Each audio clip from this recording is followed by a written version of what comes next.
Hey, good afternoon, my Indiana peeps. We just finished chapter 8, which was filled with information about the KKK and how Indiana was changing during the 1920s.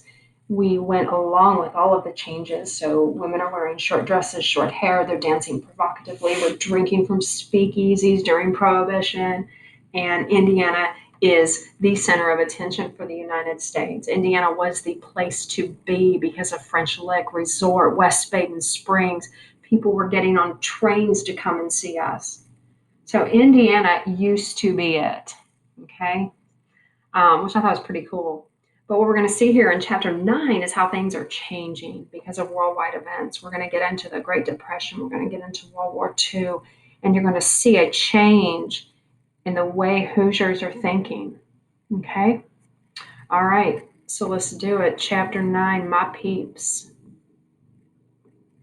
So you can see here the Great Depression was from 1929 to 1939. And of course, it started in, I believe, October of 1929 when the stock market crashed, Black Friday. And so at this point, people are putting their marriages on hold. They're not having children because they just don't have the money. Um, at this point, too, all jobs needed to be saved for the white man. So women were told to stop working. African Americans were told, hey, listen, if I can't find anybody, I'll hire you. And if the factory has to close, you're going to be the first one to be fired. And so I thought these statistics were interesting. By 1940, 38% of African Americans were unemployed, but yet only 11% of whites were unemployed. So a huge difference in those ethnic uh, backgrounds. Crazy. Take that number in for a minute. Now, between the 20s and the 30s, we had a lot of people migrating up into Indiana because they wanted to work in the factories. Indiana, of course, was building factories out the wazoo because of our excellent location along the rivers, right? And then we tie them up to the railroads, and boom, you go from the Ohio River to Indianapolis, boom, up into Lake Michigan. Perfect geographical location. But at this point, we're like, seriously, you are taking our jobs. There were so many people coming in. We're like, dude, you're not a native Hoosier. Don't take my job. And so this saying came out. I thought it was kind of harsh. It said, have you heard there are only 45 states left in the Union? Kentucky and Tennessee have gone to Indiana, and Indiana has gone to hell. Absorb that for a minute. I mean, because basically what it's saying is Indiana puts themselves and has put themselves on this social ladder, and we would probably be at the top. So we're going to say that Hoosiers felt like they were smarter, more civilized, and then all of a sudden we're letting all these people in from Kentucky and Tennessee. It's like we've become one state, and now we're basically hell because we've let them in. So kind of super harsh, but the pull was those factories. Crazy, crazy. So we got to come up with an idea, right? Now, here is where my mind just never goes to. We got to have a little bit of background information, okay? So we right now we're in the 30s and the 40s. Indiana actually sterilized people in Jeffersonville and Fort Wayne in about 1907, okay? Now, the background information for that is there was a list of or a ranking of intelligence. And so they used morons, imbeciles, like that. Okay. And so if you were on this ranking list and you ranked too low, then Indiana sterilized you because they didn't want you to procreate. So they're revisiting this idea of sterilization for the people who are considered least fit. And of course, an immigrant is going to fall into that category. Um, so the idea at that point is revisited. There was one group in general that we did not really care for, and that was the Mexicans. And they again were looking for work, um, and they flooded into Lake County to work on the railroads and the steel mills. Um, Now, you have to think about it this way. Prior to the Great Depression, there were certain jobs that white men would not do. So you hire in the immigrants to do those jobs. But when the Great Depression hits, whoa, now all of a sudden white man's willing to do that job. And that's kind of how the story went. Okay. So 1919, I know we're backtracking a little bit, but it's setting up, the hatred towards these Mexican immigrants. They were brought in to break a strike. And when you break a strike, they call it crossing the picket line. So you have to imagine these people holding, let me see if I have a picture. I don't, holding protest signs. And the Mexicans are going to cross that line and enter the factory. So we needed immigration. We needed those immigrants to run those factories because the white man wouldn't. And so that hatred is just building and building and building. And of course, they were hit the hardest. And during the Great Depression, and at this point, the white man's like, I want that job, but the Mexicans got it. So what are we going to do? And so the idea was like, hey, let's ship them back to Mexico. And give them the option, hey, we'll get you that free trip back to Mexico. And a lot of times the Mexican was like, dude, I don't even speak Spanish. I've never been to Mexico. I'm an American. And we're like, well, you'll look Mexican.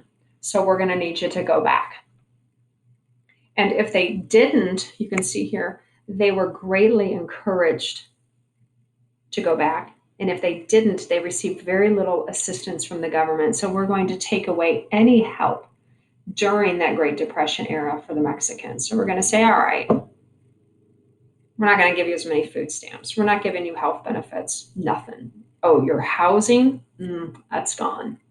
And so we kind of force them to board this train and go back to Mexico because life was too difficult for them here. Crazy. All right, now I know we've covered this before, but it was the concept of laissez-faire, which was what? Little government involvement is what I'm hoping you are saying. And that's what Hoosiers felt like. Don't tax us a whole lot. We're going to take care of ourselves privately. We don't want the government telling us what to do, when to do it, and how to do it. If you want to remove the Indians, that's fine. But overall, leave us alone. Okay? But you're at the Great Depression now, and people don't have money. They don't have jobs. And so at this point, we're going to look for the government to help us out of this pit of despair. And so Franklin Delano Roosevelt is a Democrat. He is the president at the time. He is going to serve 4 terms, and he's going to come up with the New Deal, which is basically going to make government bigger.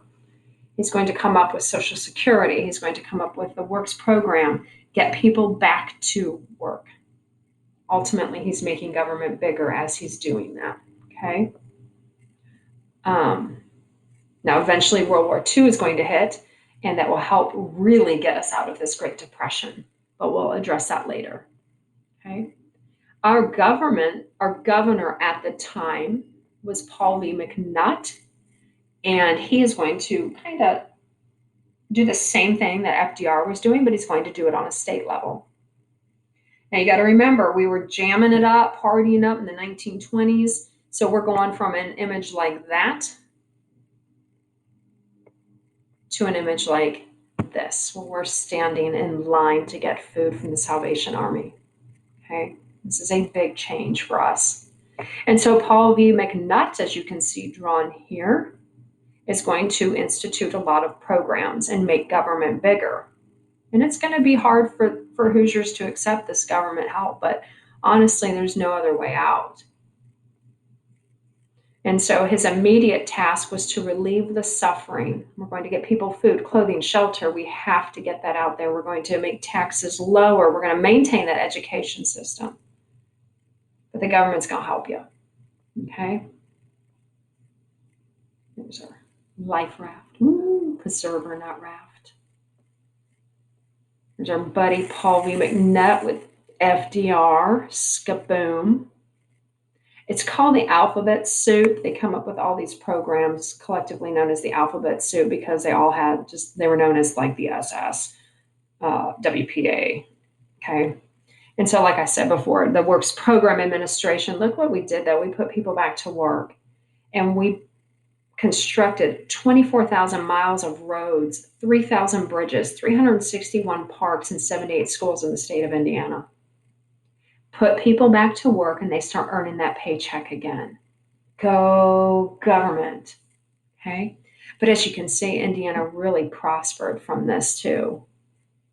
Now, we still have to have taxes, but you got to remember, Hoosiers didn't really like to pay taxes. And prior to 1933, only property owners had to pay taxes. So McNutt has to change that, and he creates the gross income tax and said, listen, anyone who earns a salary is going to start paying taxes now.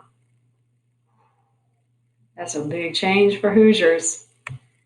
But listen, you've made all these programs. Somebody has to pay for the programs, and that's going to be your taxpayers. You want the pothole fixed on Highway 69? Well, you got to help pay for it. Kind of makes sense. All right, so what else did our buddy McNutt do? He made government more efficient.